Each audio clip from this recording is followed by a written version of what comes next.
Ini bangsa Indonesia memang paling sulit diurus. Ketika belum ada vaksin kita teriak, mana vaksin? Kita desak pemerintah supaya ada vaksin. Begitu sudah ada vaksin kita teriak lagi, ini palsu. Sudah dinyatakan asli oleh BP POM, kita bilang lagi tidak halal. Sudah dinyatakan halal sama MUI, kita lagi bilang minta presiden dulu yang disuntik. Sudah disuntik Jokowi, kita lagi bilang tidak masuk jarumnya. Sudah diperlihatkan bahwa masuk jarumnya, dia bilang lain cairannya. Sudah terbukti lagi cairannya vaksin, dia bilang pencitraan. Ini bangsa Indonesia betul-betul susah diurusnya, Pak. Maka saudaraku, vaksin. Kalau ada yang bilang ini tidak akurat Ustadz, ini tidak, masih ada kesalahan-kesalahan. Kalau kesalahan-kesalahan masih ada dalam vaksin itu, itulah kesempurnaan manusia. Karena hanya ciptaan dan buatan Allah yang maha sempurna. Demi Allah, Bapak tidak ada gunanya Isra Mi'raj seperti ini kalau pulang tidak sholat. Ayo, ada yang malas sholat di sini? Ada? Tidak ada. Apa alasanmu tidak sholat? Ibu-ibu paling banyak alasannya tidak sholat kalau haid. Kenapa tidak sholat? Haid. 2 hari kemudian. Kenapa tidak sholat? Lagi mens. Kenapa tidak sholat? Datang bulan. Itu aja semua itu. Dia bilang suaminya biasanya kok cuma 5 hari haid, ini sudah 7 hari tidak sholat. Apa kata istri? Belum bersih. Kok pergi sholat? Masih ada sedikit-sedikit. Begitu suaminya bilang, bohong, apa bohong? Saya kasih lihat kau. Beleng-beleng.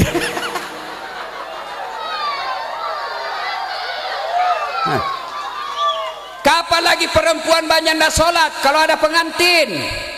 Kenapa bisa Ustaz? Gara-gara jilbab yang selalu saya istilahkan jilbab sakaratil maut.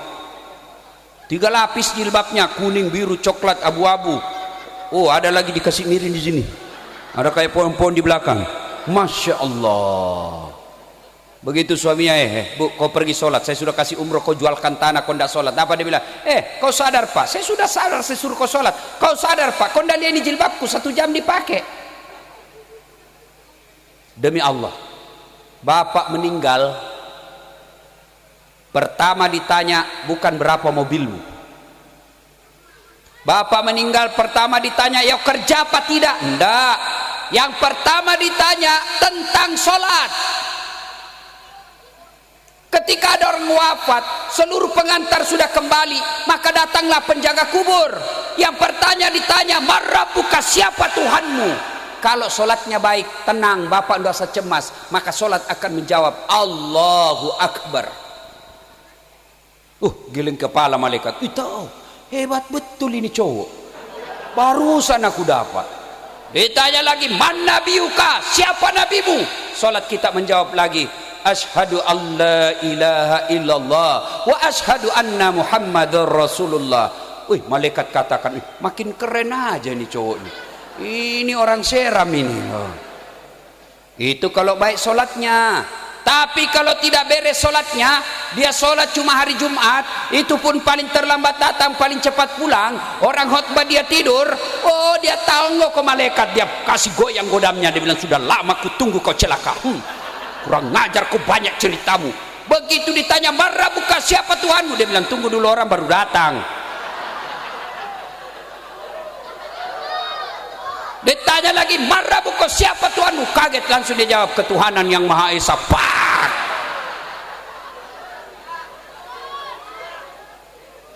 Saudaraku pernah merantau ke Jawa Timur, di sana tidak nyaman kerja, balik lagi ke kampung. Merantau ke Malaysia, Malaysia tidak nyaman, balik lagi ke kampung. Merantau ke Sulawesi, Sulawesi tidak nyaman, balik kampung. Merantau ke Kalimantan juga tidak nyaman, balik lagi ke kampung. Masih ada harapan bisa balik kampung. Bapak sebagai PNS, pegawai negeri, ditugaskan ke satu daerah, tidak nyaman, balik lagi kampung, pensiun, tidak ada urusan. Tapi demi Allah, kalau Bapak masuk kubur, senang tidak senang, kau tinggal di situ, tidak boleh kau balik. Benar. Dan orang yang tersiksa di alam kubur, kata Nabi, yang paling tersiksa al-mutakhawilu bis sholah, yang mereka menganggap enteng sholat. Suatu kali Nabi lagi duduk-duduk, tiba-tiba datang sahabat, ya Rasulullah, masalah di kampung saya. Kenapa? Si fulan wafat, tidak ada yang solati. Dosa satu kampung itu. Kok bisa? Ya Rasulullah, ini si fulan yang wafat, moncong mulutnya berubah seperti moncong babi. Nabi kaget, Nabi pergi lihat, benar Pak, mulutnya seolah-olah moncong mulut babi.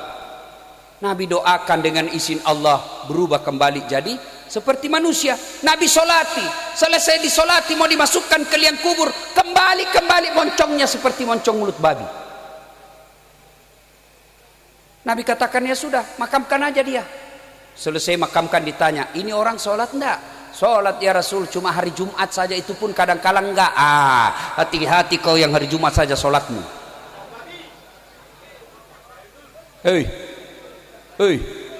Apa alasanmu tidak mau sholat? Kau ngomong sekarang. Saya sakit Ustaz. Ada kala sakitnya Nabi Ayub.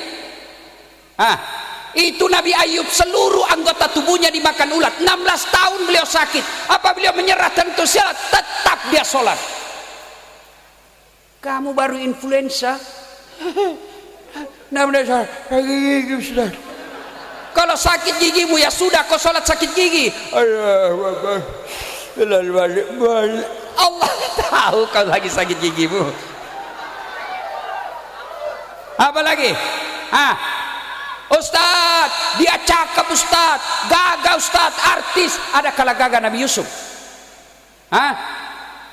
Itu Nabi Yusuf begitu gagahnya, di ibu-ibu tukang gosip disuruh ngiris bawang, kasih pisau tajam, suruh lewat Nabi Yusuf. Begitu gagahnya Yusuf, terpesona ibu-ibu yang ngiris bawang. Dia tidak sadar tangannya dia iris. Ada kira-kira orang gagah bisa mempesona sampai kita iris tangan tidak terasa? Jangankan terpesona iris bawang, ketek aja bau kita hilang rasa cakepnya. Yusuf alaihissalam cakep, tetap sujud beribadah kepada Allah. Ustadz, kuat Ustadz, olahragawan. Ada kala Nabi Musa, itu Nabi Musa kalau dia kunci badannya tembus bulu-bulu di bajunya. Dia kunci lagi badannya, terlempar songkoknya. Kalau dia berkelahi belum sampai tinjunya sudah jatuh orang Pak 30 meter. Ada kala itu Nabi Yusuf, Nabi Musa, beliau tetap sujud beribadah kepada Allah. Dia hebat Ustadz, tinggi jabatannya. Tidak ada kala jabatannya Rasulullah, penghulu para nabi, beliau tetap sholat. Kalau orang kaya tidak sholat, ada kala kaya Nabi Sulaiman. Tuh Nabi Sulaiman Pak, pekerangan rumahnya emas, kerikilnya emas. Ada di sini kerikil rumahnya emas. Paling kalau orang Bugis giginya dikasih emas. Beliau tetap sujud beribadah kepada Allah. Orang kaya tidak sholat, pejabat tidak sholat, artis tidak sholat. Orang masih bilang ya sudahlah, dia kaya, tinggi jabatannya, selebriti, semua orang Indonesia kenal. Orang masih maklum. Tapi kamu sudah jelek, pengangguran, busuk mulutnya, bau keteknya, tidak sholat lagi. Bele-bele. Nah ibu bapak saudara-saudara sekalian, sholatlah. Demi Allah, tidak ada orang sengsara hidupnya kalau baik sholatnya. Ada daing beca, tukang beca Ustaz, tukang rental apa ojek Ustaz, kalau dia baik sholatnya, kalau bukan dia yang sejahtera, anaknya yang angkat derajatnya nanti. Dia tukang cuci Ustaz, ngontrak kasihan, tapi kalau dia tekun pelihara sholat, anaknya yang angkat derajatnya orang tuanya nanti. Tapi kalau di tukang cuci, pembantu rumah tangga, sopir, tidak sholat, sampai cucu-cucunya juga nanti menderita. Maka saudaraku, kalau kalian mau hilang duka citamu, kalau hilang masalahmu dalam hidup, perbaiki sholatmu. Inilah hikmahnya Isra Mi'raj. Nabi duka, Nabi sedih, dikasih hadiah. Hadiahnya bukan puasa, hadiahnya bukan haji, hadiahnya apa? Sholat. Maka memperbaiki hidup ini, menghilangkan duka dan cita kita adalah sholat. Insya Allah, kalau Bapak Ibu sholat, ada hikmah dari pengajian ini.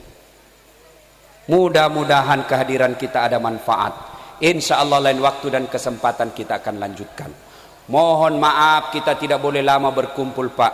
Saya ini sudah terlanjur dikenal sama orang, kalau banyak pengajian saya tidak mau datang. Saya sudah bicara sama panitia, tolong batasi jumlah, tolong jaga jarak. Ini sudah tidak ada jaga jarak ini, Pak. Jangankan jaga jarak 1 meter, mau cowok cewek aja di situ ada, saya lihat nonton sama cowoknya. Nah, bilang pacaran syar'i, Ustaz, pret. Apa kok pacaran syar'i pergi pengajian? Tidak boleh. Itu sudah campur-campur. Mudah-mudahan Allah melindungi kita dari musibah yang membahayakan ini.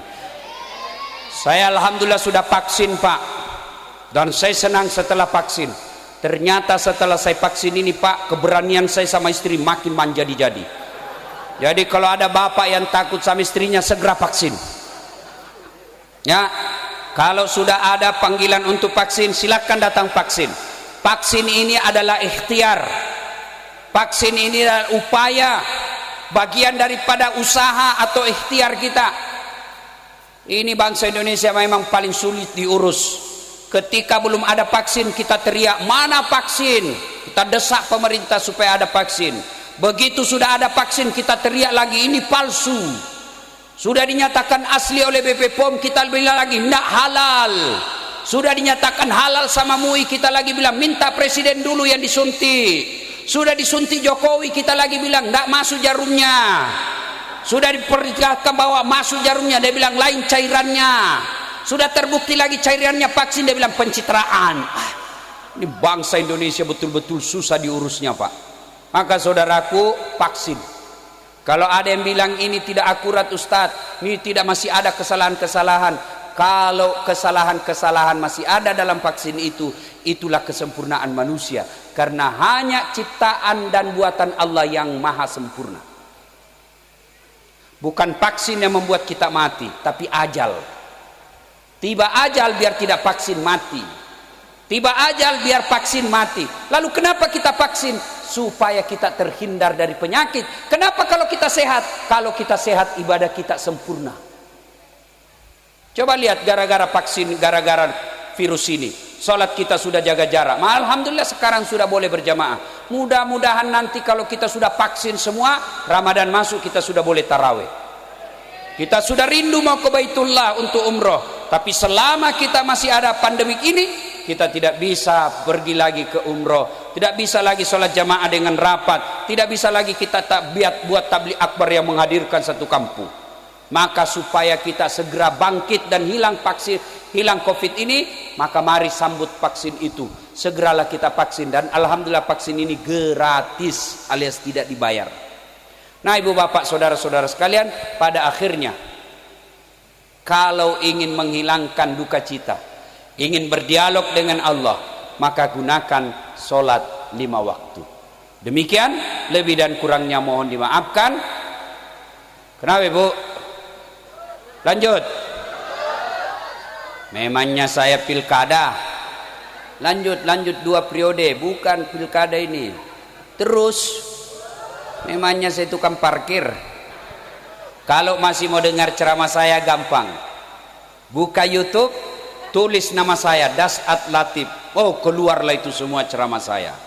Sudah nonton, jangan lupa like and share. Ya. Nah, demikian, mudah-mudahan ada manfaat. Mohon maaf, saya janji kepada panitia, insya Allah kalau pandemik sudah berlalu, kita akan datang lagi dengan acara yang lebih meriah, insya Allah. Demikian, lebih dan kurangnya mohon dimaafkan. Non wal kalami masrun billahi fi sabilil haq fastabiqul khairat. Assalamualaikum warahmatullahi wabarakatuh.